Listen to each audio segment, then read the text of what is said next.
Sometimes you just gotta work smart, not hard. Rituals, especially family rituals, reinforce standards. They improve overall well-being, and our family's Friday ritual starts at 2 p.m. today.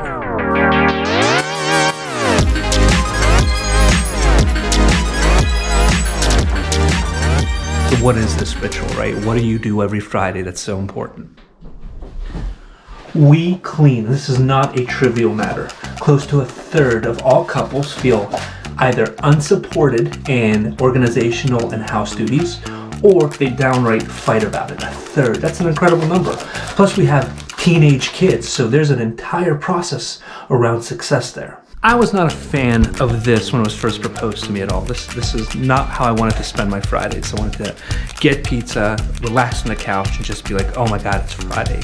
But Crystal is a very persuasive person, and she got to me the only way that you really can get to somebody as hard-headed as me, through pure logic. Our family goes hard, 200,000 miles per hour all week long. And to have as productive and successful weeks, week after week, as we try to achieve, the only way to do it is to create an environment for success. And the environment for a successful week starts Friday at 2 p.m. Ain't that right, boy? Ain't that right? And the reason this is a ritual, not just a routine, is the whole family, 2 to 5, every Friday is involved, and everyone does their fair share. This is how we establish well-being mentally, physically, and keep ourselves from getting sick as hell. Ain't that right, Barry? Barry had a hard winter. My dude did not have a plan for the wind. The other reason this is a ritual is because there's a high degree of standard expected from everyone. And this meant that my wife and I spent many years teaching our kids how to clean things the right way. You know how kids are. Throwing crap underneath the bed, not wiping things down properly, not using the right disinfectant in the right places, not washing their hands when they should be. All of these expectations have to be met. And another thing, my wife once said, and I completely agree, she doesn't want their future spouses to hate us. Greg Eisenberg's podcast, Where It Happens, is definitely one of the highlights of my Friday ritual clean. And in comes the rest of the crew to start. Another added benefit of framing this as a ritual is every 6 months to a year, you give the kids more and more and more to do with higher and higher standards. They go from being young kids to preteens to teens to young adults to adults with an ever escalating set of responsibilities and standards. Once everything's done on Friday, we kick our shoes off. We try to relax as much as humanly possible until Monday. This is the recharge that we need. It doesn't always work out. Here's the question. Would you eat Nicholas, what is it?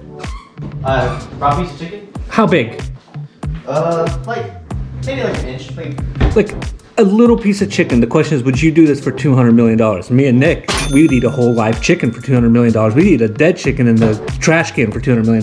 My wife, nah. I just want to address, I'm fully aware that a lot of people cannot make the decision to just say at Friday at 2 o'clock, I'm closing down. And for a long time, we couldn't either. We had to fight tooth and nail and every teary expletive to get to this point in our life. Our kids are much older, and they're a big reason why this is possible at their age. But we always found a way to make cleaning a part of the week.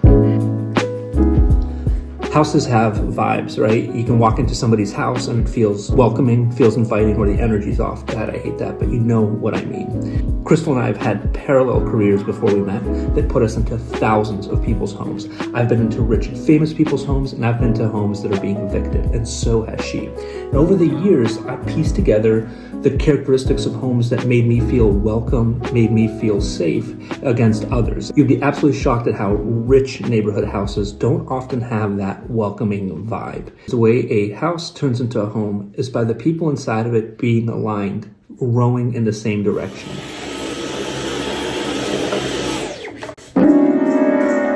Take it from me, I went into this kicking and screaming and thinking that I want my Fridays, I don't want to do anything after work, but my Neanderthal mind was completely and absolutely rocked by how incredible my weekends are and refreshing and recharging not having to do any housework throughout them. I'll see y'all tomorrow.